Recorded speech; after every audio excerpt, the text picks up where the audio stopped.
All right, we're synced. I feel like I'm being attacked here personally on here. It's already a bad start to 2017 or 28. Fuck. Burst transmission. Engage.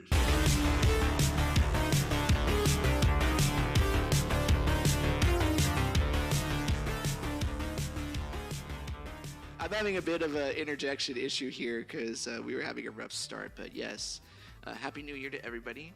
They didn't know that. They didn't know we had a rough start, Alex. Well, I need to be honest with myself because if I come in sounding like a sad sack, they'd be like, "Wow, what's wrong with Alex? He's having a really rough 2018." Well, I'm still living in 2017 apparently, since I thought it was still 2017 based on what I said a few seconds earlier. But it's been 7 days. Like you don't have you know how it, like when the New Year started when you were like in school, yeah, and you kept writing 2005 instead of 2006 every single time for like 4 months. Give yourself a little more credit. Yeah, here's the thing though, with that, I'm not the same young and virile man that I used to be. I can feel the onset of whatever creeping dementia is lurking in my cerebellum. It's starting to kind of fester and root itself. So, give me a break here. I'm getting old. You don't. Well, I guess I can relate. I was the guy that liked Guardians of the Galaxy Volume 2, so I had dementia. Was Kurt Russell, did you feel that he was robbed for his iconic performance as Ego? I mean, yeah, he deserved an Oscar, my guy. He really did, because my favorite part is when they blew off his face and he was still talking. And remember when he went on forever about his intergalactic celestial penis? What you mean like the 30 minutes of dialogue that wasn't needed? Where he was talking about his dick? Yeah. Kurt Russell penis. And it was like, it was akin to vines growing across the universe. Was that like a whole metaphor, I think, for abstinence? What? No.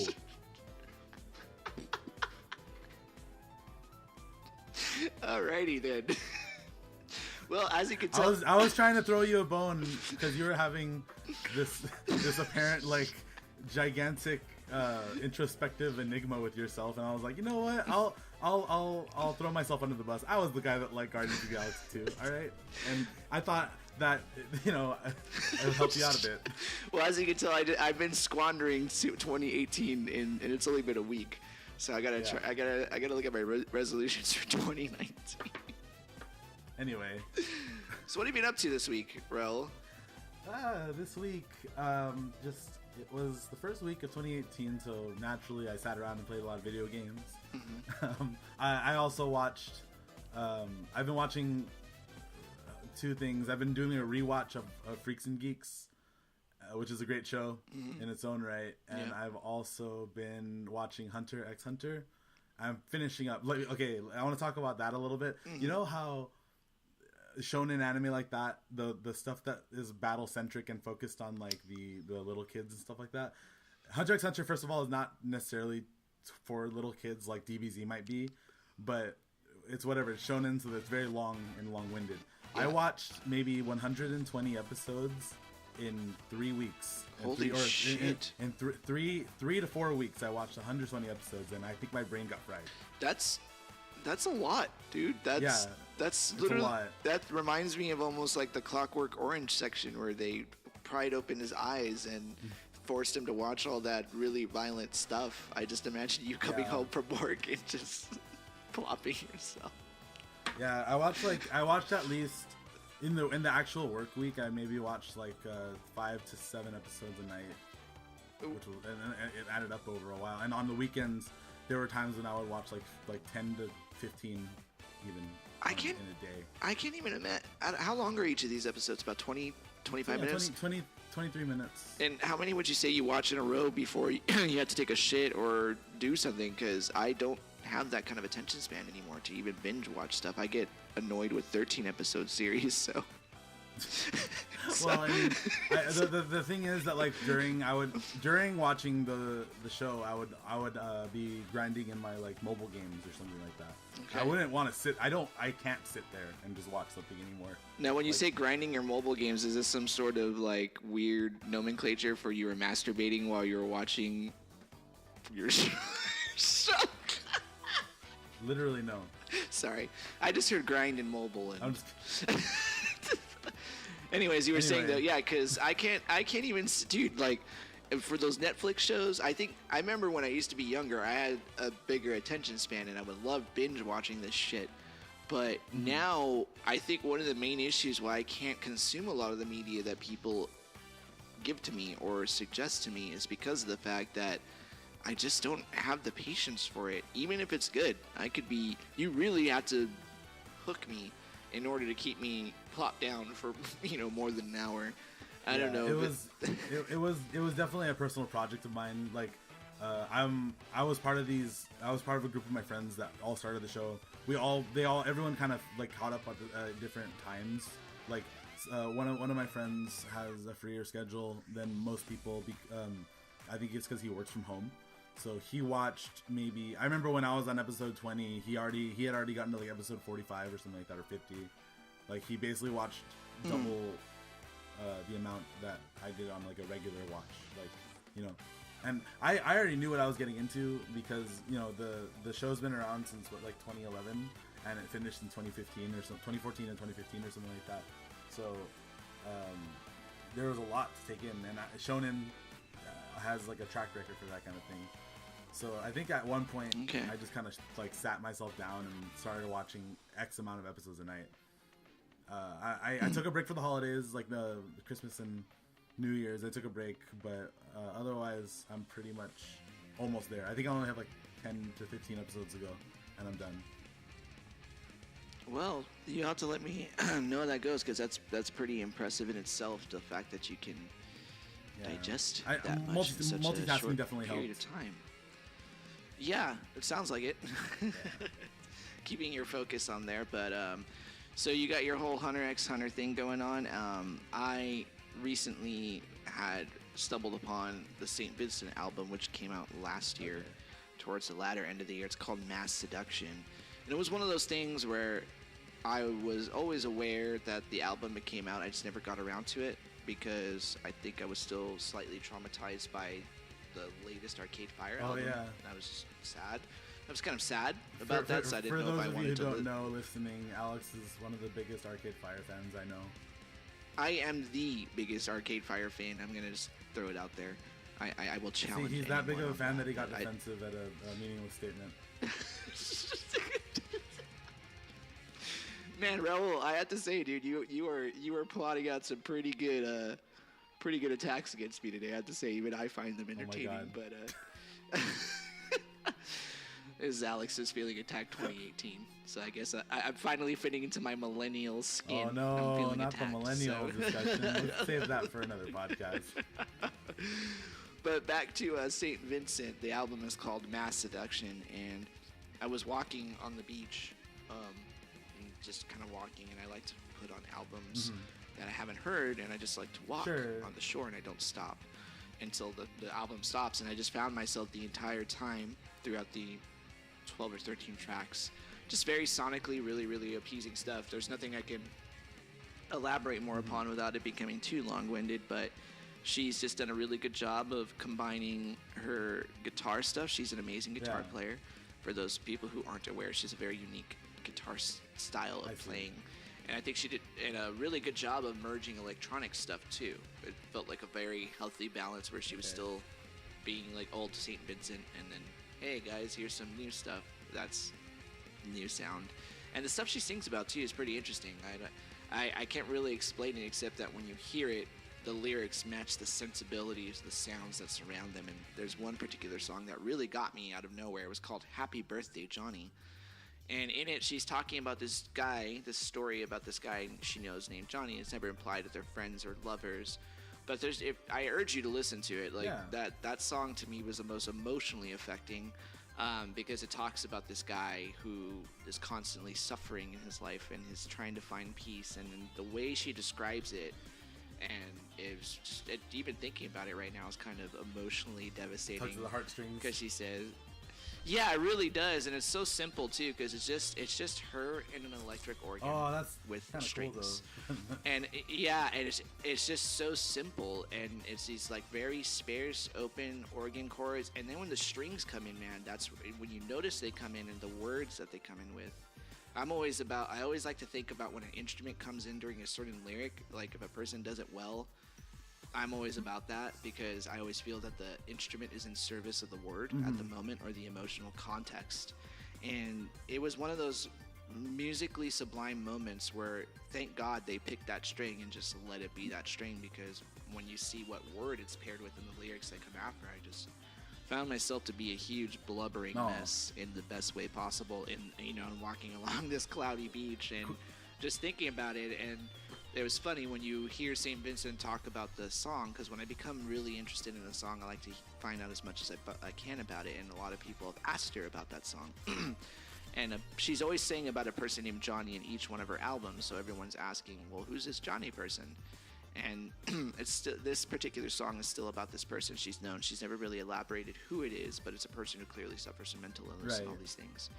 And she says, I don't think it matters so much as that who Johnny is, but don't we all know a Johnny in our life? Someone who we wish can save them, who we wish we can save, but they can't even save themselves. And that really got to me when I read that, because I thought there was a lot of truth in that statement, that we do all know a person like that, maybe even ourselves. So I think that on a deeper level, I think that's why it was my discovery of the week, because I think a lot of our art these days is so strictly centered around feeling good, which I'm all about. I get it. I love feeling endorphins as much as the next person, but I think it's really good for us too to have that art that makes us feel like shit and makes us cry and makes hell us yeah. As a fan of Opeth, I can definitely agree. Yeah. You know where I'm coming from, man. It's just, for me, when I'm thinking about discoveries and things we talk about, or why we even do this, I guess one of the things I want to try to strive for our podcast is to really try to talk about things that aren't only just entertaining, but meaningful in a different way. When we talk about the idea of, like, when I think about the name of our podcast, Burst Transmission, it's about stuff that you want to kind of get through all the bullshit, right? You want it to stick out. And I'm not saying that everything else is bullshit, but one of the things I think I want to strive for, and just in terms of our content, is just finding more stuff like that really just fucking makes you think twice about things in the best way. So that's cool, man. Yeah, for sure. What's it called? Can you speak about the musical stylings of St. Vincent? I can't say I'm familiar. Yeah, so she is been around since about 2009. She is, when you listen to her first stuff, it was very avant-garde, Baroque, rock type stuff, very much in the style of Arcade Fire, but just with her. And each of her evolutions of her album, she has, I want to say, this is her 5th album, because she came out with St. Vincent, I forgot what her first one was titled, Marry Me, then Actor, then Strange Mercy, then she came out with her self-titled, and then she came out with Mass Seduction, if I'm correct. And the thing that you'll notice with every single one of these albums, the first 2 were very out there. You mentioned avant-garde earlier. They're just very, peculiarly scored, the instrumental guitar stuff. She was still trying to figure that out. And then Strange Mercy, which was her 3rd album, which came out around 2011, I want to say. She came out with that song Cruel. And it was the first time where she was able to, like, merge her weirdness, because she's a very unique musician. And she got a firm grasp of pop songwriting, and even subverted it by the way it was structured, because the song Cruel had a very unique melody that almost felt like molasses, and you couldn't quite pin where it was at. It almost felt like it was purposely played behind the beat to emphasize this kind of wooziness and this kind of drug-induced atmosphere that she was trying to create. But the woman is a very eccentric artist. She's actually directed a horror film before. She dated Kristen Stewart, I want to say, for a while. She did that for a bit, if I remember correctly. Yeah, she is. She's very mad about. She has an actual show on Apple Music that's great, where she talks about the importance of music and actually makes mixtapes for people who are going through anxiety or depression and things like that. And she understands those things a lot. And me being a person who, as you know, deals with that, I always gravitate towards people, entertainers, who are making an active discussion about mental illness and the health and the stigma around it. And I think that what Annie Clark is doing is not only she's showing her sensibilities as a artist, but also as a human being. So I think that's what makes the album, when I listen to it, even more affecting. Yeah, sure. And it's great to talk like, about. It definitely recontextualizes like your first listen through of an album, Yeah. especially knowing about the individual that makes it or what they might have been going through. Definitely, man. Well, I know I've been listening to new music, but you were talking about a song called Shunrai by Kenshi Yonezu. Do you want to? Okay, so you want to elaborate on that a little bit more for us, please? So everyone here knows that I'm weeaboo trash and I like anime. There is if you guys are familiar with Boku no Hero Academia, I don't know if you are, Alex. It's an anime that came out maybe last year based on a manga of the same name, or My Hero Academia. It's basically a shonen anime about like Western style comic book superheroes almost. Like the main character looks up to what's essentially Superman in that universe. His name's All Might. And it's just a really and it's just a really fun action show about these kids that are learning about their superpowers and trying to become superheroes, and it's really fun. I recommend it to most people. The second season aired this year. Anyway, I digress. The first opening is sang by Kenshi Yonezu. It's a song called Peace Sign. It's very cool. I like that song a lot. But my friend had recommended me a song by the name of Shunrai by the same artist on the same album that Peace Sign's on, and I just couldn't get enough of it. It's this really I struggled to kind of put it in a genre or anything like that, but it's very kind of softish rock that moves along to an energetic pace, and it's just Kenshi Yonezu, the vocalist, kind of just intricately rapping or singing this subtle kind of this really fast-paced lyricism, and it's super fun to listen to, very catchy, very upbeat, and I couldn't stop listening to it for the past week. So in the description of the YouTube channel, I'll drop that for you guys to check out. I highly recommend it. I have to check that out, man. It sounds pretty intriguing. I'm always about new music, as you know. It's the guy's Japanese, so he sings in Japanese. So I have no problem listening to that kind of music either. Because once again, I am weeaboo trash.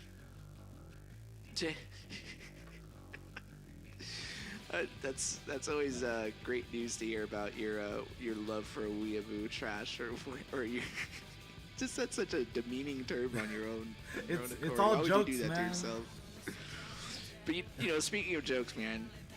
Okay, so me and Raul were talking about news bits, and we had originally thought we had it figured out, and as a kind of a last-minute ditch effort, or not a last-ditch effort, Raul asks me if I knew about or know about the Ugandan Knuckles, as it were, and of course the name in itself intrigued me. No, I didn't hear about this Ugandan Knuckles thing.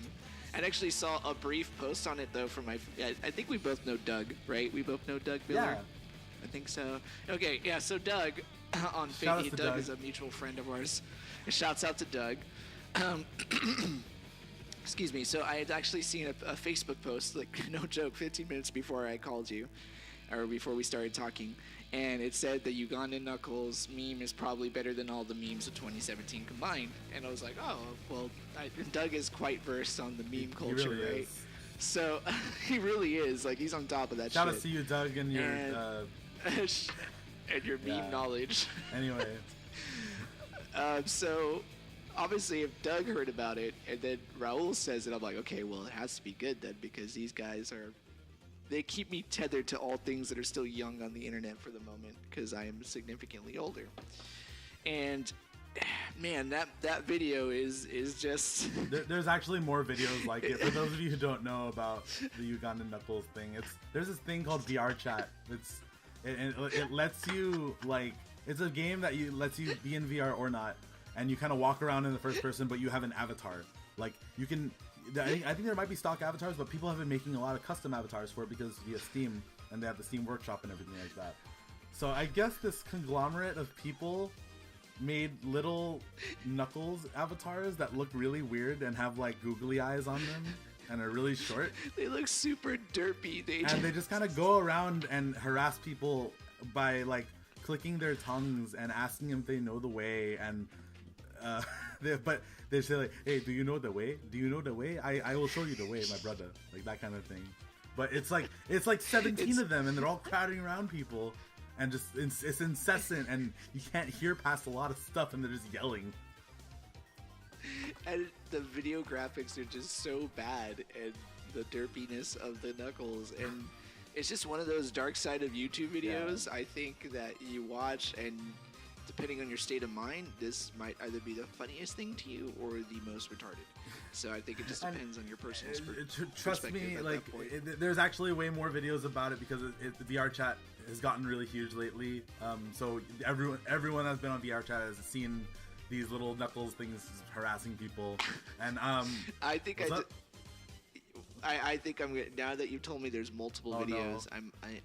I will personally admit that I'm probably, after we get done with this, I'm gonna spend the rest of the evening watching these videos. What have I done? Messaging you in between. I'm like, Raul, I should be sleeping right now, but I'm stuck in the dark side of YouTube. This is your fault. It's alright. Like, honestly, you're probably gonna get tired of them by now because, like, I think they're gonna be very, very popular in, like, the internet Twitter culture, YouTube culture, because it's so funny. Yeah. But, like, even by the 7th day of the year, you know, I think it was uploaded on on New Year's Day. Like, they've been popular maybe in late December or early January when VR chat was released. And it's just been this like epidemic. Like you see fan art of it everywhere on Instagram now. If you type in Knuckles, like, it's wild. It's just crazy to me how quickly a trend will catch on the internet. It's kind of alarming. It's its own, like, I guess why they call it viral. But you know, aside from that little tidbit of news. Side note. Apparently, the stuff they were saying, like show us the way or clicking like that. That was like a meme in the Call of Duty 3 community, but it's since moved on into VR chat and it's gained traction in the mainstream because a lot of popular YouTubers like Donkey have been playing that game, or I think PewDiePie was doing it too. Show us the way. The Ugandan Knuckles. That's the name in itself, man. That's just, and as a service to all the Burst Transmission podcast listeners, I will not put Ugandan Knuckles in the thumbnail of the video. Good, thank you. I appreciate that. But aside from that little news for us personally, we're going to move on now to news in the gaming community that we thought was of particular significance for me personally. As I don't know if I've stated this before, I might have, but I did. Actually, I was talking about how I started getting into Overwatch. So with that, the Overwatch League, for people who aren't aware, it starts on January 10th, and the reason that's such a huge deal is because, one, Overwatch has only been around for so long, for about a year, and they got a pretty decent amount of teams set up for this whole thing. I think it's around 10, I believe, and 2 of them are from Korea and China, so that means that we already know we're going to lose. Just, you know, those guys are ridiculous beasts, man, and it's just stupid. I've seen videos of them. It's just like, why are we even trying? You can't think about that. Like, what's it called? I don't know. Like, I play fighting games, so if I thought that mentality, I would never get better, you know? Yeah. And it's also let me ask you that. Yeah, true. I guess because I'm not really familiar with the esports culture, and I know you are. I don't know. Just for me, it's just, I've seen the inhuman nature of these guys, and when I'm thinking about, like, God, like, how do you get that good at a game? It's also just time, like, you know, it's a time commitment. But reflexes, I think, play a part in it. You know, obviously, and, you know, strategy and stuff. But, you know, Overwatch, I don't know if you've seen videos of it. It's pretty frenetic. Yeah, I play Overwatch every once in a while. You know, the community is a little toxic, obviously. I say that very lightly, but that's why I turn off voice chat. I don't even like listen on the microphone because it's just pointless. But I always like to look at Overwatch if Pixar made a first-person shooter. I actually love Overwatch, awesome. Even though I don't play it as much. I think that game is so cool, and Very the art style. well, man. even beyond the art dude. style, which is amazing, by the way. I actually really want those Overwatch art books and stuff like that. But I think that the way that they've designed it from a UI setting, from a gameplay standpoint, from just how the game strikes you while you're playing visually and an audio level, it's just super genius a lot of the time. Like. Yeah, I think every single character has a memorable catchphrase of some sort. I'm in love with D.Va. Yeah, I never asked you, who do you play in Overwatch? Yeah, well, I have 3 characters that I play as. I like to play as Moira, D.Va, and Soldier 76. Okay. I'm still not really good with enough defensive characters yet. I'm still getting the hang of those type of characters, but I don't seem to be very good with them. I see as a healer class, I seem to be pretty good with Moira. Tank class, I just love D.Va because it's D.Va. Yeah. Sometimes I'll play as Reinhardt, but D.Va. I actually just recently today leveled up to level 25, so I can actually compete in the Overwatch competition leagues now. Competitive, which was exciting for me, and I got an awesome legendary D.Va skin. I got the Junker one. That was the first legendary I got. Yeah, dude. So I got the Junker one with that, and during the winter loot boxes, I got the fucking cool one for Winston as the Walrus. Oh, nice. Wait, isn't that Roadhog? I got it for Roadhog. Yeah. I forgot which legendary I got for Winston, but yeah, man. I normally don't like first-person shooters, and I guess this is the first time that I've liked one, and I think that's why I'm making such a big deal about it. I know Overwatch isn't necessarily new by any means, and the only reason I bought it is because I'm a cheap ass and it was 50% off. And I'm just being honest here. I wasn't going to clock down $60 for a first-person shooter. That's just not my deal. Right. And because it never appealed to me, and especially because of the fact that Overwatch is online only on top of it, right? There's no actual core gameplay. So I wasn't really intrigued by any means to be like, oh, okay, I'm going to devote time for this. But then I love the game because you can jump into it at any time and still have a really good time.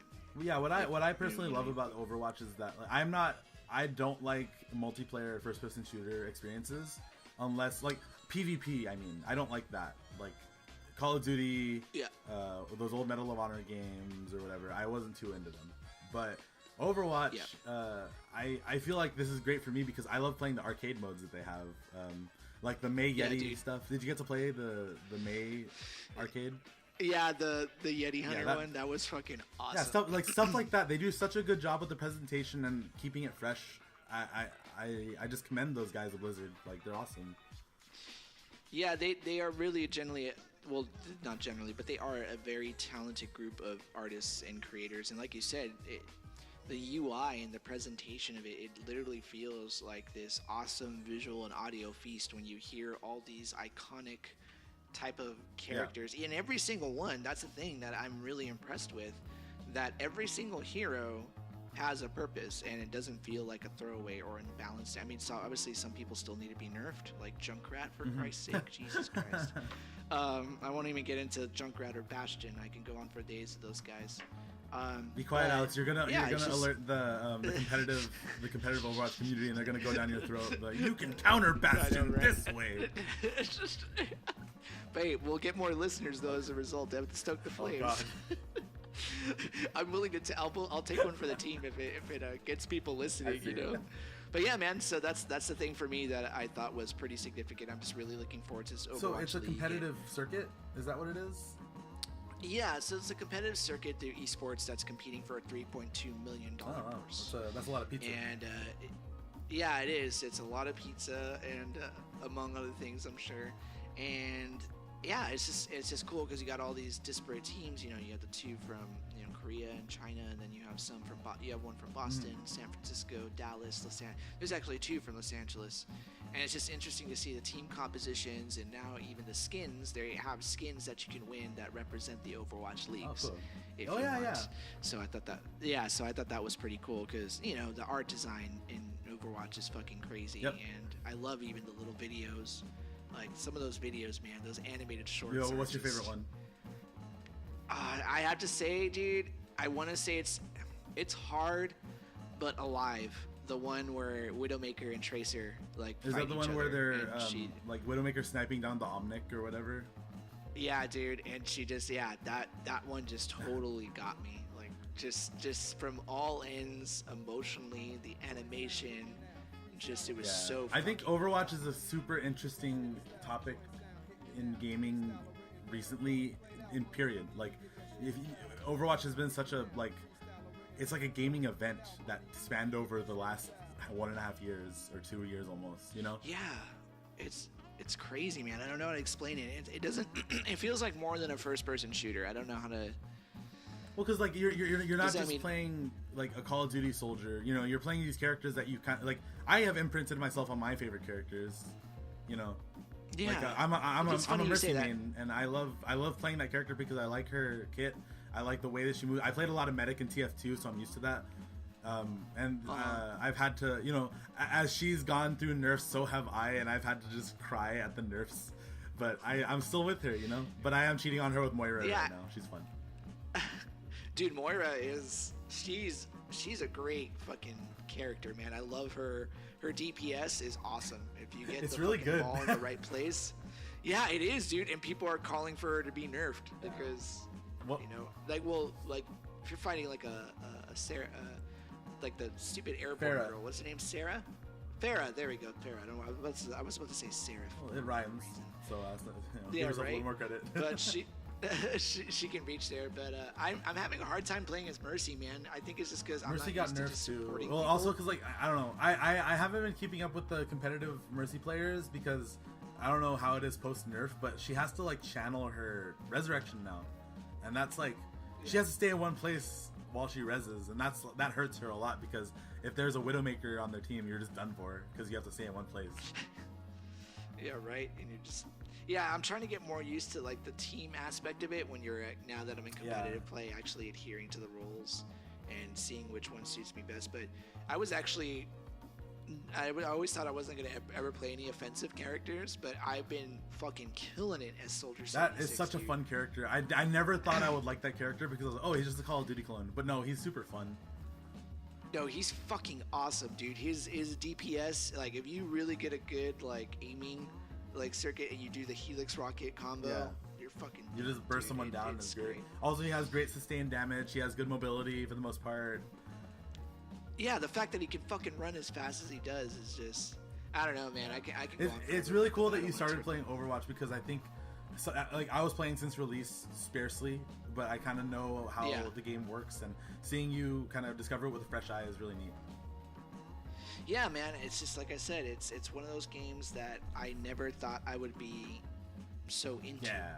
Like I want to get better at it, and I think it's kind of rekindled that passion I used to have for gaming. Because you're talking to the same guy that when he was 14, you know, I opened up Final Fantasy VII and I played it, no joke, for almost 2 days nonstop. I didn't sleep for 2 days, and that still sticks with me in my memories. You know, we're talking about all these things, and it's funny. It's the new year. I guess like I'm always really reflective because I always find at the end of the year I'm always really bitter and cynical, and.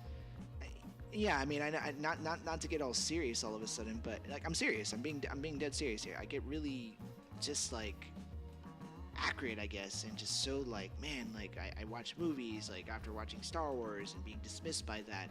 I've just been as a content consumer, I have been so unbelievably disappointed in so many ways, and not even talking in that whole pretentious fanboy way. Well, I mean, it just sounds kind of like at the end of the day. Yeah, I don't know, man. It's just. I strive for things because of my artistic experiences or whatever. I love fucking authenticity, and I know the difference. I can feel it when I can't sleep or when it's all I can think about. I think that when you have something that's all affecting, it should be all consuming, you know, in a good way. Obviously not in a destructive, addictive drug way, right?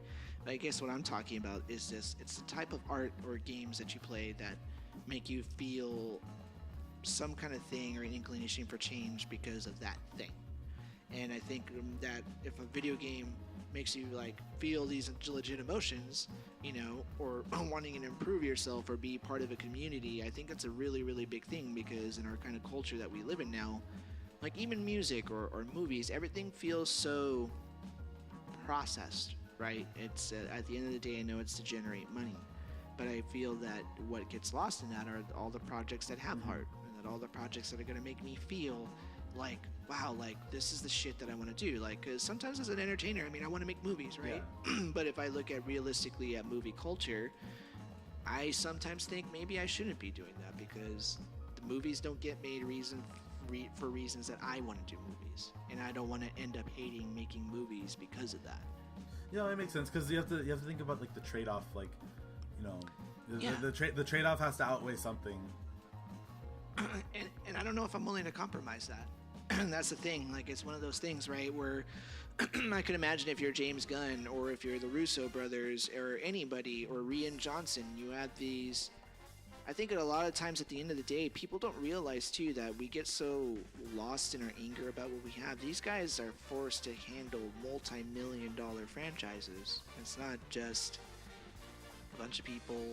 You know, if it was just Rian Johnson or just the Russo brothers, I think our movies would be a lot different, maybe even better. I'm not saying those things are necessarily bad, but like when we think about the Last Jedi outcry, or I mean, are people really convinced that they think it was just all Rian Johnson? I mean, really? Like, no. Like for me, it's realizing that there's a group of people, unfortunately, who are kind of the overseers or gatekeepers of what people think is legitimized art. I mean, pay no attention to the Mickey Mouse shaped shadow behind the curtain. Yeah, you know, and I don't want to, and I hate saying that as a, you know, I'm not even relatively an old man by any means, right? Entertainment must move forward, and I'm not saying that all entertainment is bad, but I think with the availability of what exists on there, that it's, I don't know, it's just not as intriguing as it was beforehand to me. I agree. And you know, so that's why when we talk about this kind of stuff, or, you know, I'm just hoping that 2018 isn't a repetition of that, but I can't help but feel it's going to be in some ways. So I just want to really strive for, I don't know, just talking about shit and trying to find shit that really makes us, I don't know. Well, think about it this way. 2018 has Uganda Knuckles. This is true. Anyways, but yeah, that's. I know we got way off on the news thing right there. You want to talk about your news? Buddy? Yeah. Okay. So very brief. I'm keeping up with too much of the more like the smaller news stuff going on, or even some of the bigger stuff because of the holidays and whatnot. But what's it called? I've been excited for 2 games this entire the entirety of last year. I was excited for 2 games coming out in 2018. One of which is Monster Hunter World. Got to play the betas that came out. They were amazing, and I'm looking forward to that game, which is going to be released on January 26th. But the Devil Joe trailer has been released, and I know you don't know much about Monster Hunter, but the Devil Joe is one of the most iconic monsters from Monster Hunter, in my opinion, and to a lot of fans' opinion. One, because he kind of looks funny. He looks like a big pickle dinosaur. He has like a bunch of like warts and stuff like that. I'm looking at pictures of him right now. The Devil Joe. We call him we lovingly call him a pickle, and it's great. But he's also known for being pretty difficult, and he always kind of comes in and invades you, and he's like, "No, I'm gonna come mess you up," and then you freak out. So he's struck a lot of fear into Monster Hunter players at a lot of levels in their Monster Hunter career.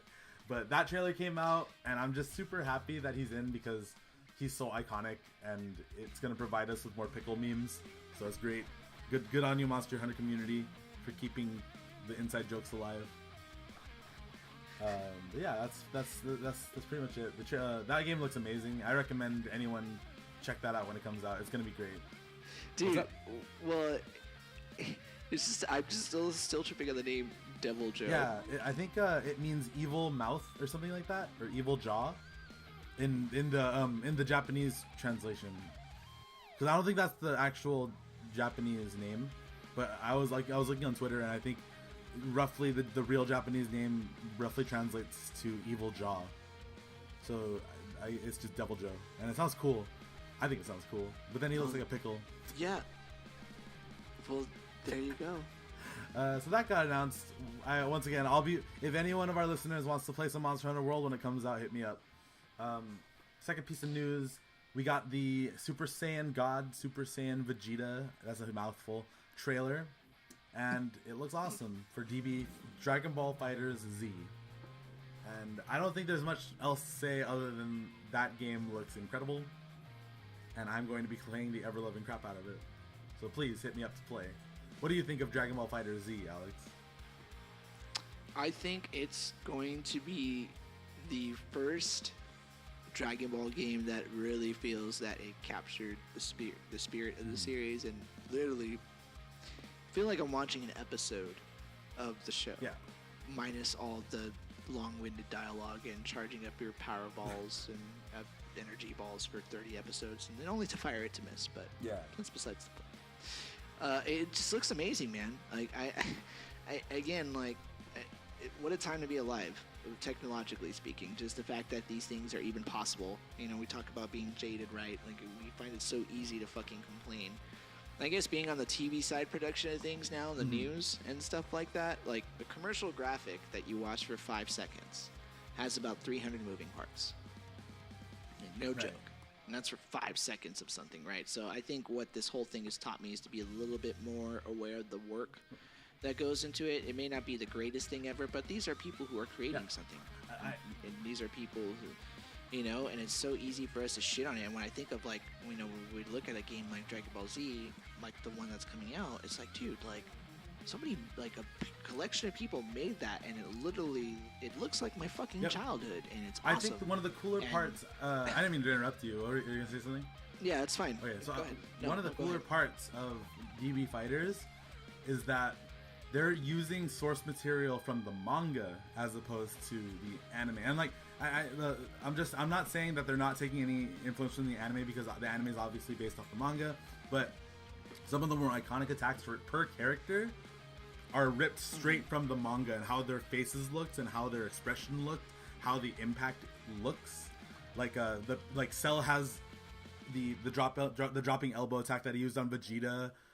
Nappa has his up clap attack.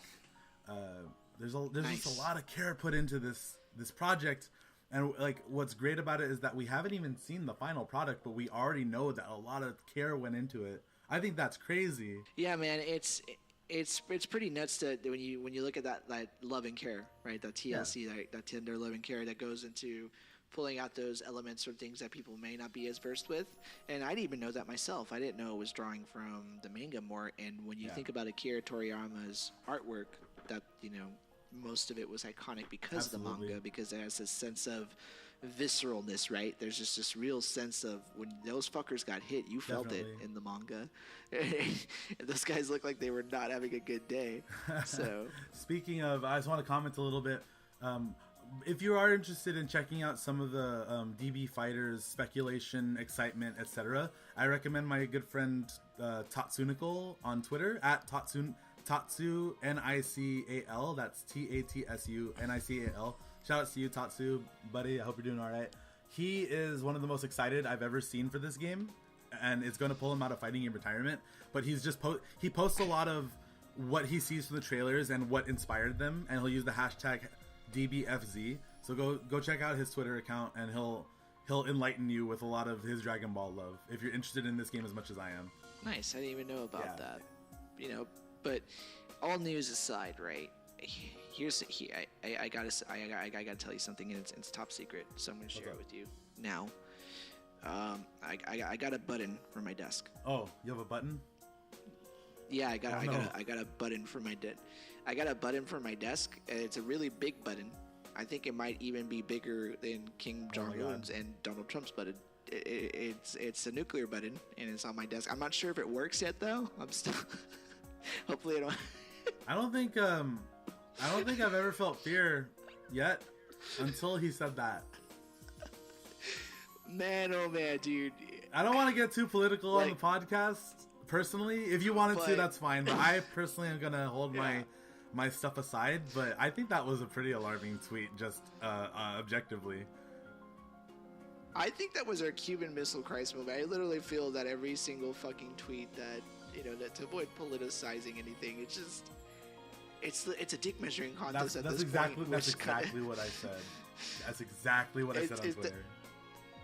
That's all it is. It's literally Donald Trump trying to say, my dick is bigger than yours. And it's like, wow, like, I've seen petty before, It's almost like Mean Girls, the presidency. Yeah. I feel like Regina George is she is a burn book, and Twitter is the burn book. But because of that, I was actually speaking to Raul about picking our favorite nuclear apocalypse inspired games in the event that we somehow do end up in a nuclear flame. I just imagine Donald Trump right now.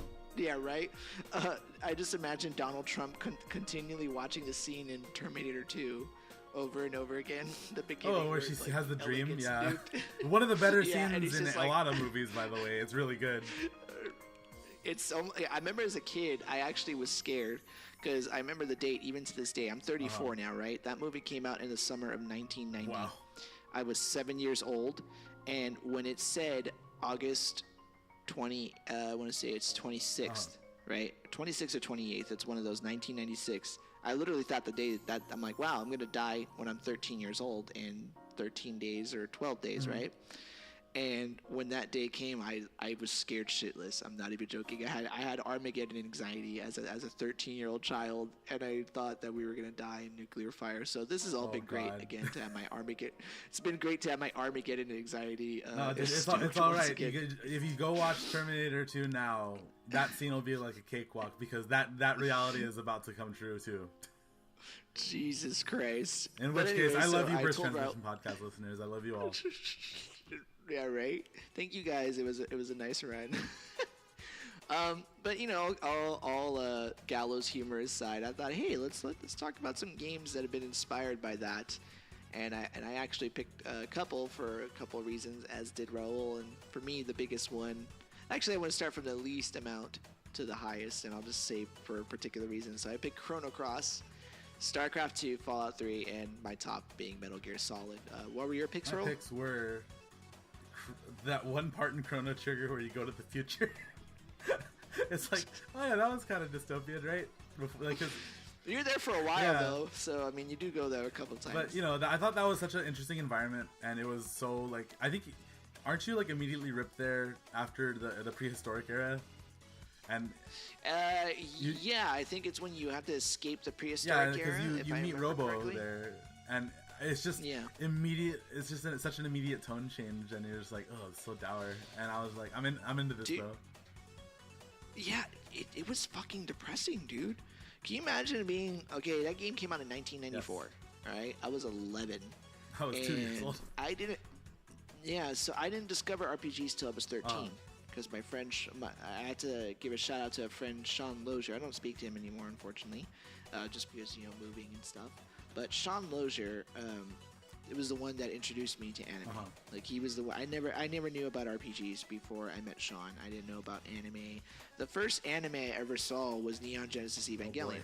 That explains a lot. No, I'm just kidding. And yeah, right. That and Tenchi. And back then, anime wasn't available as prevalent as it is now. The Virgin Megastore had the VHS tapes, and they were imported. So before Crunchyroll and stuff like that, you had to actually wait for those imports and for the dubs. And I remember, you know, being exposed to RPGs, and I was playing Chrono Trigger, and then we got to that part, and I just remember like being like, wow, like, this is fucking depressing as a game. And so it's funny, you know, you're talking about Chrono Trigger, and I talk about Chrono Cross.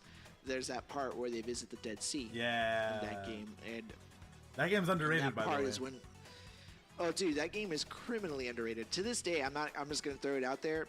Hands down, best RPG for PS1. Oof. Just saying it right now. Just, yeah, I'm just putting it out there, dude. Just bam. It's between that and like FFT for me, like Final Fantasy Tactics, right? So I just remember playing the Dead Sea section and just having that revelation of when you see Luca, Marl, and Chrono again in their apparition form at Lean's Bell, and then you see the dad, you know, you see Serge's dad, Miguel, and I'm just like, holy shit, did they just really do that? Like, I'm fucking feeling emotions right now. But they definitely nailed the dystopia thing. And then there was StarCraft 2, where the Marines, you know, the Terrans, they can use the nuke via the ghost units. So it's not necessarily all about nuclear waste, but the fact that I guess I was just really excited to get to use a nuclear bomb, and it was kind of uninspiring when it did happen. It feels better in StarCraft 2 than I think it does. Well, no, that's wrong. Remember, did you ever play Modern Warfare 2? Remember you could get the man. tactical nuke with 25 kills, and it felt awesome. That was dark. I remember the first time when that happened. I was like, oh. like that, and even the ending of the game, dude. The game ends with a fucking nuclear bomb going off. It's really. Ew. I remember that being, that was the only time I would say Modern Warfare 2 or the Call of Duty series did something like totally like holy shit. Well, I think those games are those first two Modern Warfare games are kind of lauded for their they're celebrated for their single player campaign because they're actually decent. Yeah, and then we all know where it ended up. We have Call of Duty Infinite Warfare, aka Halo 5 and sheep's clothing. So anyways, besides that, we had, and then Fallout, we both picked Fallout. You picked New Vegas and I picked 3. Why did you pick New Vegas? Because I think New Vegas is my favorite Fallout, period. I think a lot of Fallout fans say that, actually. I'm not really into the Fallout series. My brother Eddie, he fucking loves those games. I never personally have been able to get into them. There's just something about the combat system that... But you liked Fallout 3? I just can't get behind. I like the atmosphere of it. When I watched my brother played, I mean, I liked it because I watched my brother play it. But the one thing I don't like about the Fallout games, I guess, is the combat. Oh, what? I love the combat in those games. I like the VAT system a lot, and I think the shooting feels pretty good. What the thing is, there's a big asterisk right there, because it feels good modded. Like, I want you to go. I recommend wholeheartedly going and getting Fallout New Vegas. It's like $6 on Steam, probably. And mod that game to your liking, but make sure I can probably hook you up with some mods, but that make the combat feel a little better. But man, that game like felt really good when I was playing it. But speaking about Fallout New Vegas a little more, I think the quality of the writing was pretty stellar. I think Obsidian wrote that game and made that game. If you don't know who those guys are, Obsidian is the studio that directed the first 2 games, Fallout 1 and 2. That were more like a RTS game, they were like an isometrical. You control your character via an isometric plane, and the quality of writing in those first 2 games, especially Fallout 2, were just very, very great. And it actually had a lot of weight to your decisions, and it changed a lot of stuff. And the dialogue was compelling. You had cool characters. Fallout 3 was kind of humdrum to me. I didn't really think the story angle of you have to go find your father very cool. But in Fallout New Vegas, you're just some dude that's a courier. You basically get shot by Chandler Bing, because Chandler voices the guy, Matthew Perry. He voices the bad guy in that game. Basically, Chandler Bing shoots you, and you're on a revenge trip to go kill him. So that's like your only real motivation. You can roleplay however you want. You could be into energy weapons, whatever. You can go align with other things, and it's awesome. Please tell me that was the selling point for fucking Fallout New Vegas. I mean, why wouldn't it be? Your revenge quest to kill Chandler Bing. Yeah, dude. Don't you want to? Nobody told you life was gonna be this way. Yeah. Sorry, it's like a reflex. I have to clap. Oh, dude, no, that literally made my day. First it was Ugandan Knuckles, and now I think your selling point for Fallout 3. Fallout New Vegas. Revenge quest. That's New Vegas. Fallout 3, New Vegas. Revenge quest against Chandler. Yeah, go play New Vegas. I think the quality of writing is so good in that game. The world building is great. You're basically in like, you're in Vegas, and like you're on the, you can see like where the New California Republic are, or whatever they are. I think that's what they're called, the NCR, the New California Republic. And it's really cool. Like, you know how the California flag is the bear? In the Fallout universe for the NCR, the New California Republic or whatever, it's a mutated bear with 2 heads. It's really neat. No, the atmosphere of those games is pretty intriguing to me. I know Eddie is a huge Fallout fan, and he says that he swears and lives and dies by New Vegas. Very good. A lot of people seem to think that game is pretty much the. I love the entry. Sorry.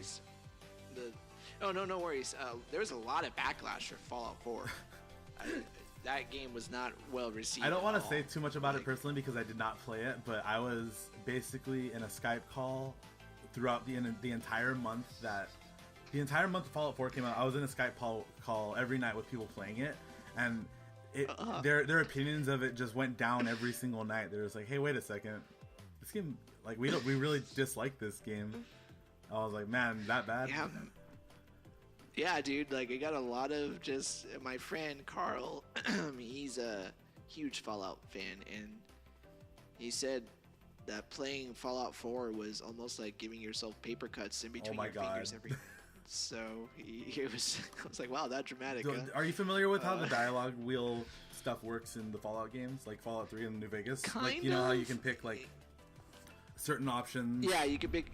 Yeah, certain options. Some are more available than others. And I think some of them have like the certain level for like charisma or whatever. You basically make checks. Yeah. I think Fallout 4 had they had a yes, a no, a sarcastic yes, and a fourth option. I think that was it. That was the extent of what the dialogue wheel in those games are, and it's a lot of people felt like they were neutered from their RPG, their role playing elements. It sounds like it. It sounds like it was more concerned with the cosmetic value of the game, which I think is obviously not the way to go. But who am I to say I don't work for a AAA developer? Yeah. So, well, I'm just a consumer. I hear that the gunplay is really good in Fallout 4, and like just the general gameplay, like killing things, is really cool. Yeah, but I don't think that's why people played it though. Like you said, it was more about the world and the options you were given. You know, obviously people aren't playing it because it's the fucking amazing third-person or first-person shooter. They played it because they wanted to feel like a person in this nuclear scorched wasteland, and they took that away from them. They were neutered nuclearly. Nuclearly? Is that even a word? No, it doesn't sound like it. I got nuclearly. Nuclear. You can't even say that. It's so hard. Nuclearly. It's not even nuclear. It's nuclearly. Isn't that a Limp Bizkit song? Nookie? Nookie, yeah. Did we just really fucking reference the Bizkit? What? It's 2018, dude. Anything can happen. Oh my god. Anyway. We want to know that we have no public affiliation to Fred Durst whatsoever, but if he ever wanted to join us for a podcast, I would totally not be opposed to that. Shout out to Fred Durst for always being who he is. Unapologetically so. Yeah. That'd be great. Can you imagine Fred Durst coming onto our podcast? I don't want to.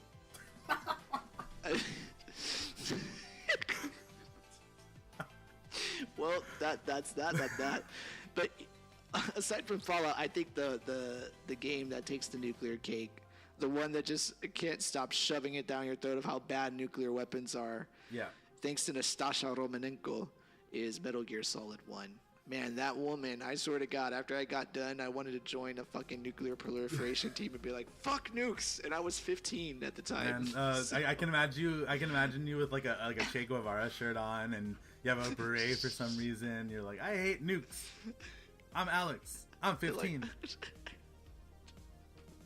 Like, wow, where did this come from? Like, I just got done playing Metal Gear Solid, and I want to save the world. Thanks, Kojima. Yeah, that'd be great. But yeah, Metal Gear Solid. But I love how seamlessly they work in the idea of these characters. Some of them are pro nuclear war, some of them are against nuclear war. But I think basically the takeaway from all of it is nuclear war is bad and it makes bad things happen. Even before nukes go off, bad things happen because they're, it's a thing that can be proposed.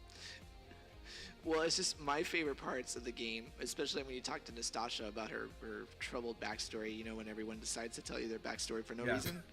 And they put on the incredibly dramatic music, and you just can't help but feel like shed a tear. I'm like, man, this is emotional manipulation at its finest. Yeah. It's like, that game has... I still will cry, though, during the scene where Otacon and Sniper Wolf never got their moment. Oh, wait, the scene where what? Where she dies and then Otacon comes out. Oh, yeah. Like, I loved you. The sister? Well, no, not... Well, the sister... Oh, yeah. I forgot about the sister. No. In part 2 with the parrot, he's like, "Oh, I love you." I love you. And then he's in grieving, but then Snake snaps him out of it with the best high five known to mankind. You remember that? When Snake when oh sorry, Iroquois Pliskin. When Iroquois Pliskin did the most killer handshake with Otacon, and it shook my room when it happened. That game was awesome. Oh my god, all these fucking nuggets that are coming out of nowhere. I completely forgot about this shit. Like, obviously when it happened and when it said, "Hal, I love you," I was obviously really devastated. But now when I look back at it, I'm like, God, that was just really funny. Because he throws himself down so dramatically in this very... You know that part from American Beauty? Spoiler alert, when Kevin Spacey, the pedo, ends up getting shot when he kills himself. And then she throws herself on the clothes because she smells him because she just found him dead, and she's like, dude, it's the same exact body position. You sounded like the Jurassic Park T-Rex.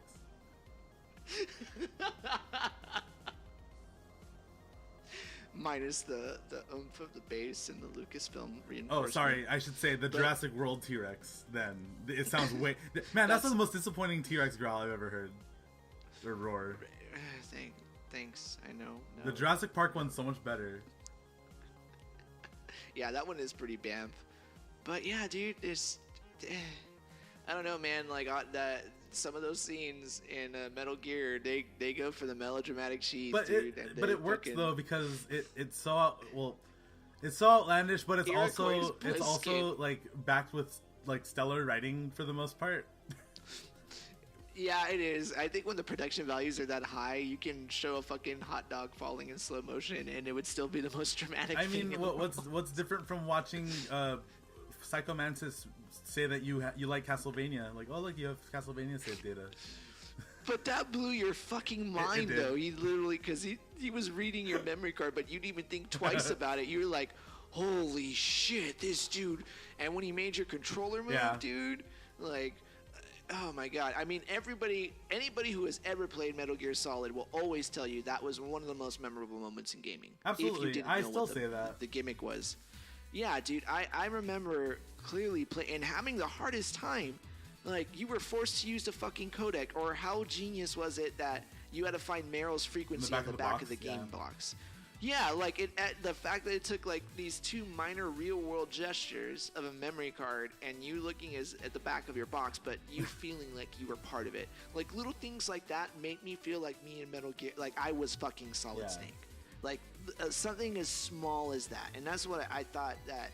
You know, Kojima may make really weird fucking games sometimes, but you cannot fault the man for saying that he doesn't make you feel like you're part of it. Yeah.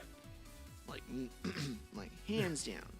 But that's why I think when it comes to the whole nuclear apocalypse thing, I think Metal Gear is my top. So you're saying was interesting. Sorry, you're saying that this was Metal Gear Solid 1 or Metal Gear Solid as a franchise? Yes. Yeah, Metal Gear Solid 1 specifically, the one that was for PS1.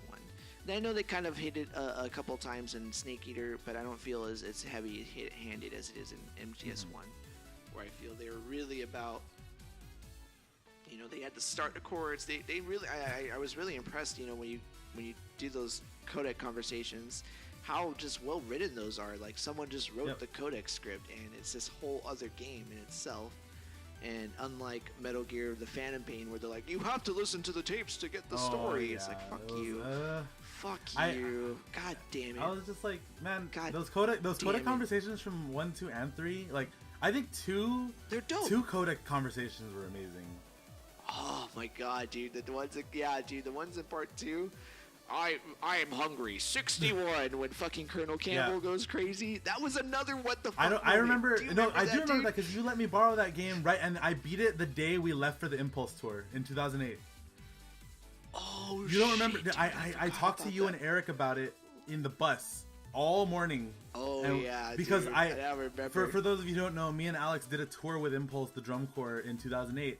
And the day we left for our tour that eventually ended up in Indianapolis from California, I beat that game because I couldn't sleep. I beat it at about 5 a.m. and I shipped out to the bus at like 6 a.m. to get there at 7. and I handed Alex back his game. I was like, Alex, I beat it today, so we're gonna talk about it all throughout the bus ride, and we did with another friend that was into Metal Gear. So we did, yeah, dude. But I remember when Colonel Campbell was going crazy, just how unreal that was and how bizarre that was. It's one of the most visceral moments in gaming for me personally, because I was legitimately kind of tilted when it was happening, because I was like, this isn't really happening like this, is it? This isn't going down the way it is, but it was. Yeah, man. I think if you had to ask about the most, I think Metal Gear 2 is far more polarizing than Part 5, to tell you the truth. Because you play as Raiden for 99% of the game. Yeah, and I remember being one of those people who was really mad about that. I was one of those people that Kojima was directly saying "fuck you" to, and it was just funny, dude. And fucking Iroquois Pliskin, like what a what a Sylvester Stallone type name, God. Like. Isn't Iroquois Pliskin like? Isn't that like two halves of an action hero name? Yeah, I can't. Well, I know the Pliskin is from Snake Plissken. Yeah, from Escape from New York or whatever it is, right? Yeah, that was. But I don't remember. I don't know where the Iroquois is. I think from. Iroquois is isn't that like a Native American sect? Yeah, I think it was probably talking about his Native American. You know how the Vulcan Raven was like, "Oh, you're from Alaska." Why is he Bane? Raul, why are you shitting on all my vocal selections I'm just saying, like, why not? Your voice is too austere today. Now you're Bane, and you sound like a T-Rex that's a little bitch. Oh my god. It's okay. I No, you don't know. That's why you asked. Vulcan Raven is Bane. Can you imagine her Bane is Vulcan Raven? No. Don't belong in Alaska. The path you walk has no end. Each step you take is paved with the corpses of your enemies. Their souls will haunt you forever. You shall have no peace here. Hear me, Snake. My spirit will be watching you. And the Batman's like, ugh. My spirit will be watching you. Hey, Metal Gear Solid's a good game. Dude, the Vulcan Raven fight is terrifying as he starts to die, and you can hear him running, and you can hear him with that. Can we just talk how much of a badass he is? He has an F-16 turret on his fucking back. That guy lifts.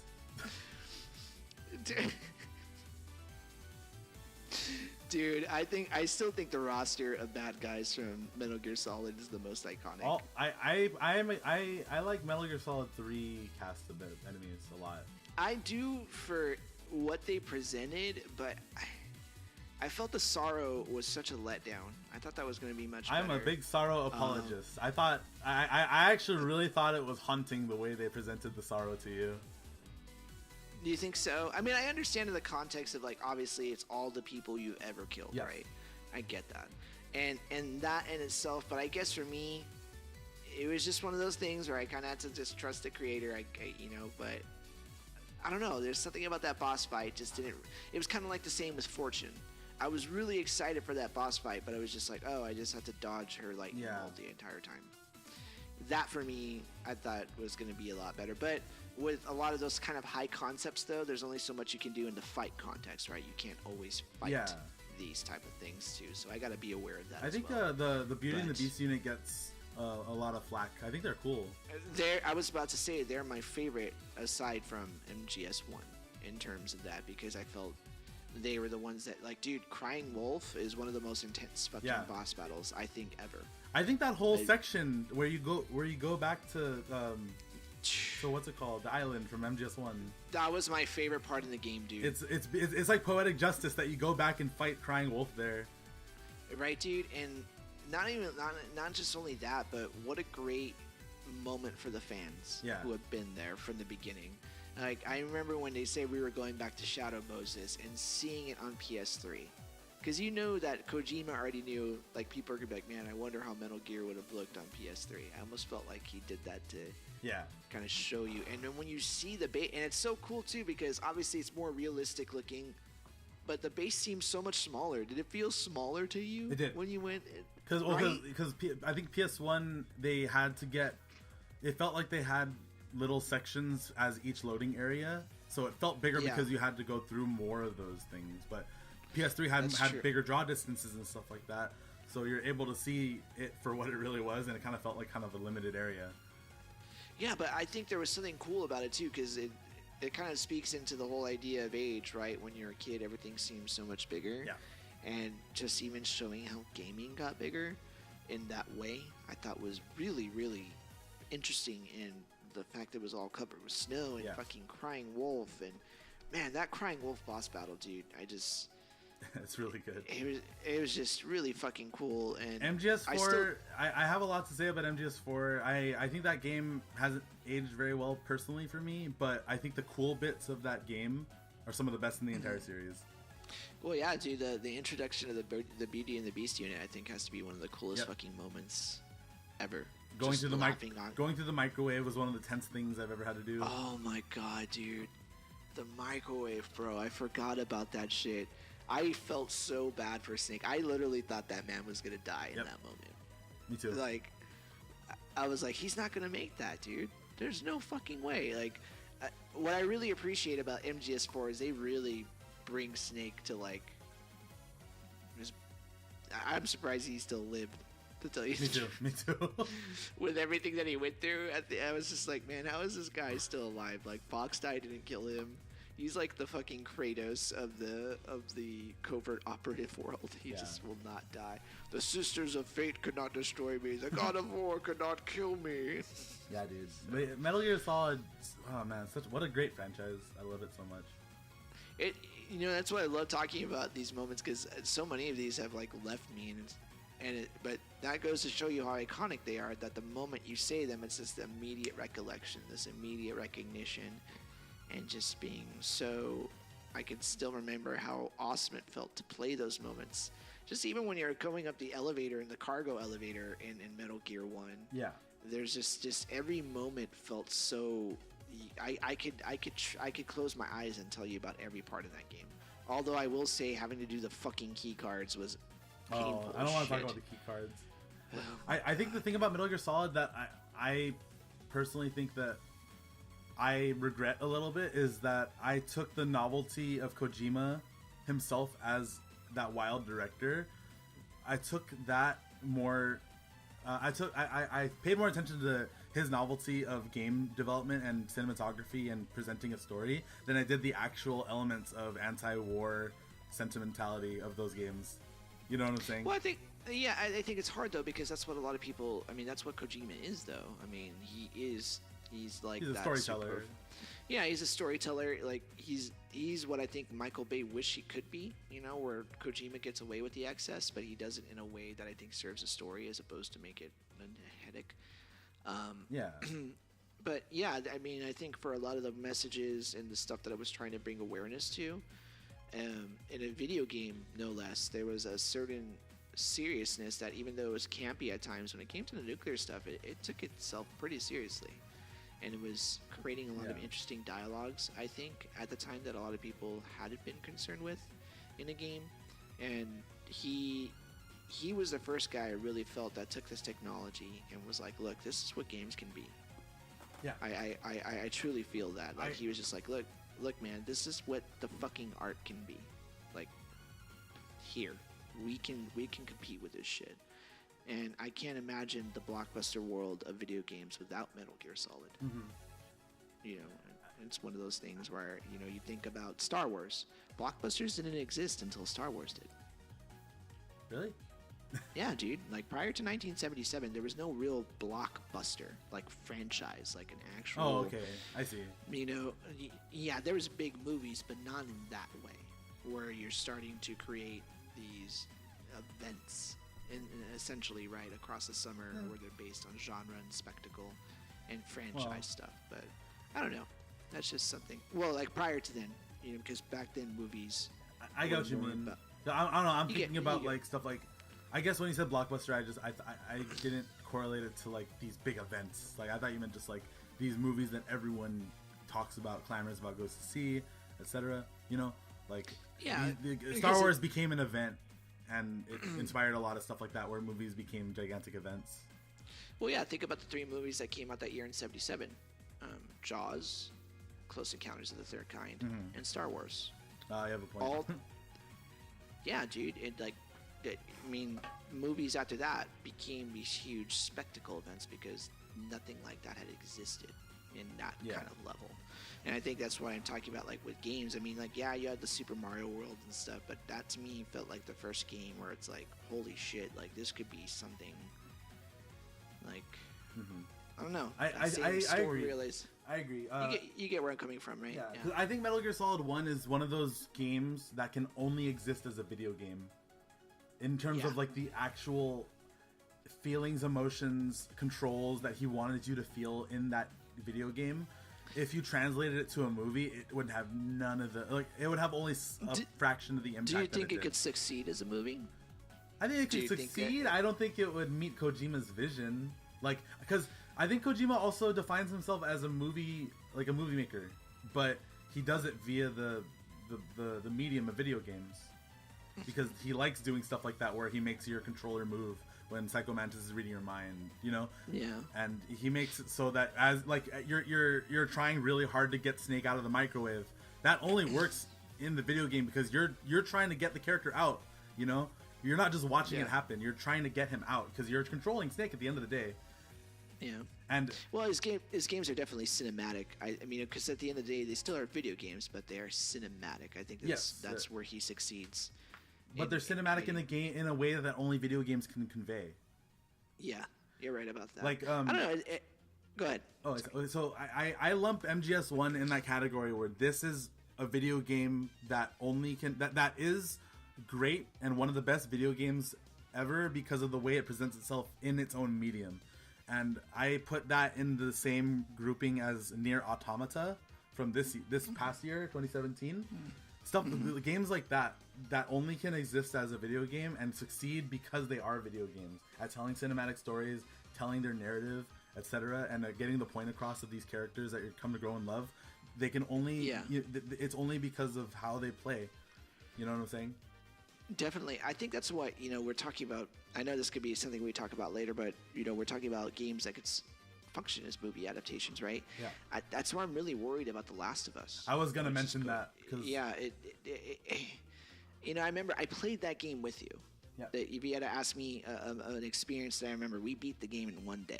Yes. Or two. Was it 1 or 2? It was 1.5. Right? Yeah, so it was 1.5 days. And I'm pretty sure you can remember all my reactions to the game. Because it was just such a...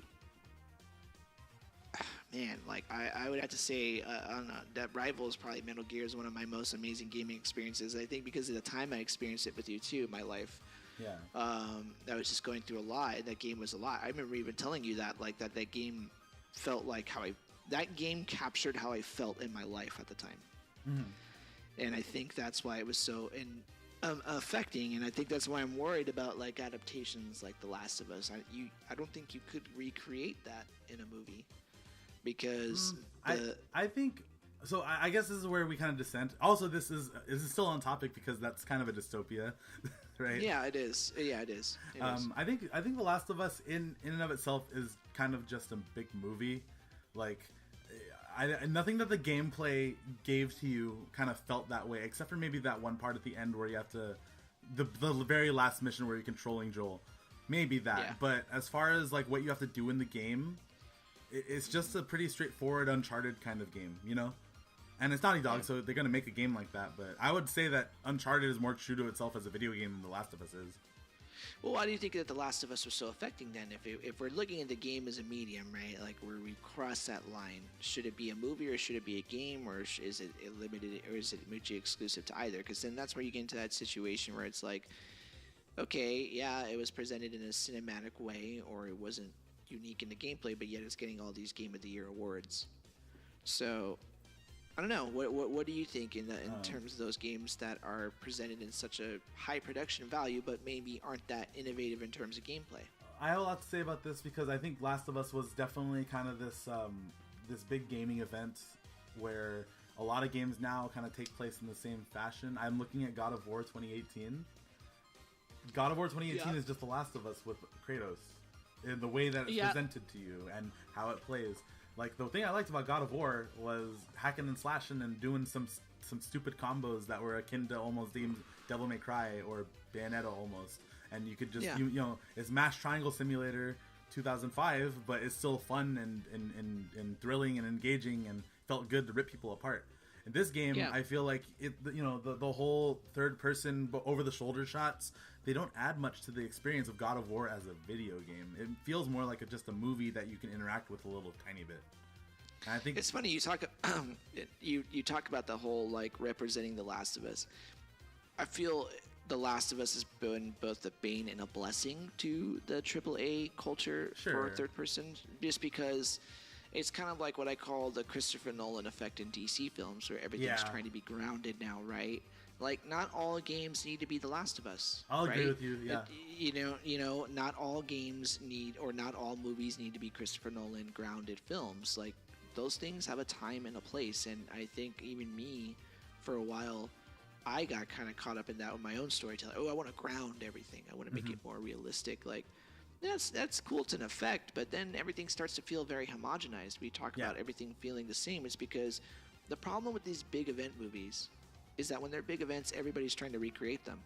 Yeah. Instead of trying to create new big events. And that's hard to do. I get it. It's hard to be original in these days. But like you said, everything fucking feels like The Last of Us now when I play a third person shooter. You know, and I'm hoping that the point of conversation when part 2 comes out, that if that's why I think people are looking to it so much. What's going to be the next big trend? Yeah. You know, in that thing, I think that's why people are looking at it. I think that's why I'm looking at Death Stranding so much, is because I just want to play something different. I know that Death Stranding is going to be important in my eyes because it's this crazy like fusion of something that he has these elements that are going to attract people no matter what, i.e. Norman Reedus, Guillermo del Toro, and Mads Mikkelsen. You're gonna get butts in the couches playing the game, because what is this crazy director going to do with these gigantic A-list actors, directors, personalities, right? But then you have that whole novelty aspect of, he's making the weirdest game ever. This is going to be wild. But what is he going to do with this talent that he's drafted in, and this new studio that he's unbound by Konami for? And it's going to be so crazy to see that. You know what I'm saying?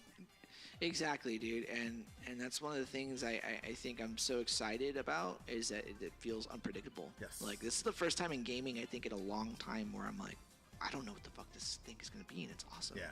I think the last time I got that was when I was playing BioShock Infinite, or before Infinite came out. Yeah, BioShock really Infinite was a huge kind of mystery, and I was excited for it. I was on board. Dude, yeah. You remember how hyped up about that shit I was? I would show you every fucking trailer possible multiple times. I would share that shit with the kids at West Covina when I taught. I'd be like, guys, want to come see this awesome video game trailer? I was so excited about the game, I would show it to kids who didn't even play those fucking video games. But they liked the aesthetic of it, and they liked that their instructor was super hyped about something. Yeah. It's like when someone shares something with you that they love so much, even if you don't quite understand it, I think sometimes that's why we get intrigued ourselves, right? Yeah. Because like, someone's sharing this and they're so fucking happy about it. Everyone likes to see something doing or taking in what they love. Oh yeah, if you're not a piece of shit person, you're definitely right about that. Man. I don't know, man. It's just one of those things that we're talking about things that feel familiar and the same. Is just I'm trying to look for the things that aren't. Even if I don't like them, I'd rather watch something that's different, even if it's not that great, because at least it's something that's trying something new. And even for me as a creator, I'm trying to avoid that. I don't know. Like, do you feel that way sometimes, that some of the stuff that you do and or consume feels so by rote and just so constantly familiar, you mean like everything else? Yeah. Yeah. A lot of the time. Well, I don't take in too much stuff that I feel is samey, because I don't want to feel that way. That's why I'm so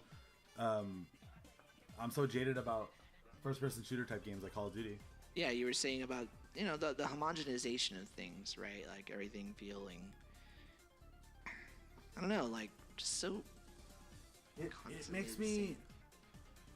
makes me want something kind of out there and outlandish. That's why I like Kojima so much. That's why I like the Yoko Taro, the director of Nier. He makes stuff. He doesn't make the same game twice, and even though they're all in the same universe, like the Drakengard games are the same universe as the Nier games, but Nier 1 feels so much different from Nier 2. The Drakengard games feel so much different, even thematically speaking. If you want to take it down to writing, take it down to gameplay, take it down to just plot structure and the way they present it to you as a video game and a medium, and how the narrative takes you on these journeys emotionally is wild. That's why I'm drawn to those games. But if I have to play through a campaign of Call of Duty, I'd probably like start nailing my head to the wall or something like that. I guess I have a deeper respect for your ranking system now when we're on this kind of discussion, because I've always given you kind of slack for it, just like, why are you so hard on the rankings? I've always felt that, but when you kind of get out of the your own hype or love for something, so yeah, no, I just feel, well, my ranking system is weird because a 5 is my average. Mm-hmm. Instead of a 7, which is the scholastic average. But whatever. The scholastic average. But I guess it makes sense now, just with the standards of entertainment being what they are now, and what you can constitute as good. I guess, I don't know. It's one of those things where I'm kind of trying to evaluate it going into this, because you don't want to go and hating everything. You want to acknowledge things for what they are, but I just think at the same time it's like sorry, I didn't mean to interrupt, but at the same time it's like the quality of the media coming out today. Are we really going to sit there and watch X movie for a millionth time? That's why I have like superhero fatigue too with these superhero movies. Yeah, dude, and it's just hard because again, they're hard movies to make. They're technically amazing. They're marvels, in terms of just how they look, the scope. I get it. But for me, I guess for me, what it is just like you said, you kind of almost feel numb to it. It's like, is this where are we becoming so numb to it that this becomes the standard of what we deem as quality? Yeah. That to me is what concerns me. That we are becoming so pummeled by it that, well, fuck, this is just the way it is. So I guess we just have to accept it, and then you drown out the original things. Do you know that Dunkirk, out of all 25 films that were the highest grossing films of the year, was the only original movie? Wait, really? Yeah, in the top 25 blockbusters, everything else was a sequel or an adaptation. That should tell you something. So yeah, you may not have liked Dunkirk, but I didn't watch Dunkirk. Yeah, I mean, it was weird for a Nolan film, but at least he tried something different. Yeah. At least it was original. The guy tried something that nobody else was doing. He made a war film that wasn't like any other war film, and I think that's why people didn't like it, maybe. Or who knows? Maybe it was, maybe it wasn't just that good. I don't know. Like, for me personally, I like anybody that plays with structure, and Nolan's really good at that. Yeah. Me personally, I did enjoy the film. Even me though personally, I love this film. Yeah, me personally, I love this film. And on that case, we got into like a 20-minute like a detour after mentioning Metal Gear Solid. I think Kojima has a crazy power if that happened. Like, holy crap, Metal Gear Solid took us on a gigantic journey. Right, exactly. There you go. But I know we're getting short on time, but Borderlands 2 was my other pick for my favorite dystopian style game, where like it's like a Mad Max type of thing, where there's psychos around and blah blah blah. I also only mentioned this because I recently picked up the game again. I don't know if I ever told you, Alex, but Borderlands 2 is my demon because I have tried to play that game so many times in the past 4 years, and I just have not ever gotten past level 15 or something like that. Like, I've made. Why is that? Because I think that the beginning 10 hours or the beginning like 5 hours of that game are incredibly slow, and they're not interesting to someone that hasn't played Borderlands 1, which I have not. Yeah, this is true. I can agree with you. The game does take a while. Yes. To almost probably a little bit too long, because the lore of Borderlands 2, like you said, unless you know, it can be very off-putting. Like, I'm not used to a game with that type of humor. It almost felt kind of campy to me, and I was like, some of this stuff is kind of funny. Well, it's novel, and yeah. Well, I like Claptrap though. Like, Claptrap generally made me laugh. Like, he goes, "I know you sound really happy, but I'm really quite depressed." Yeah, he's pretty funny. Dude, that shit made me fucking laugh, and I think that's what kept me intrigued. But I don't know. It was just kind of one of those things where if it wasn't for the art style and just kind of the weirdness of it, I think that was the only thing that kept me going. Yeah, I think it's like the thing about that game is that it's a Diablo style shooter where you're basically just looting stuff all day, and you're killing stuff, you're farming, and you're looting for better stuff. You're getting better guns, you're getting skill points and making a build. So traditionally, when you're first playthroughing a Diablo style game like Path of Exile or something like that, the beginning is always a slog. But this one, because it was paired up with those unskippable cutscenes that it has, and a lot of the world building dialogue that I quite frankly didn't care about for the most part because I wasn't familiar with the world and I didn't really want to learn. You know, I didn't want to have to go to the Wikipedia and learn what had happened in Borderlands 1 because I'm lazy and weird.